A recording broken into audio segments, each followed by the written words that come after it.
Hello guys, welcome to my vlog, Miss Rain TV, at ito na naman po tayo at nagmamarites. So habang ako ay nakaapo dyan sa park at may hinihintay, so nakita ko po itong mga people na ito at nagpipicture po sila. So ikakasal po sila at magpo-photoshoot for their Chinese wedding. Ito po ay mga ritual ng mga Chinese dito. So nakita ko yung lalaki at ang babae, para silang mga artista. So yan nga guys, may mga puno at may mga kalapati nga diyan. So nakita naman ninyo guys, may foreigner pa kasama. Siguro friend nila yan. So ang gagwapo at ang gaganda ng mga bridesmaid at groom.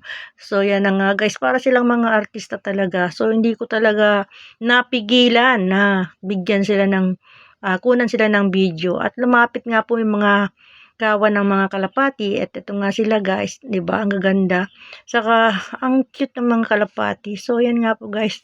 At yan nga, tinuturo ng babae kung ano ang kanilang posing. So yan nga guys, medyo magalaw ang aking camera kasi nga po hindi naman tayo eksperto. So nagmamarites lang po.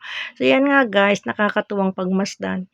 At habang ako'y nakaupo ay nakita ko silang napakaganda sa kanilang mga damit. At parang mga damit na nakita ko sa telebisyon at pelikula, yan na nga guys ang suot ng lalaki. Parang mga master kung po ba. So nakita niyo man guys, ang gwapo ng lalaki at ang ganda-ganda ng kanyang bride. So yan na nga guys. At enjoy for watching.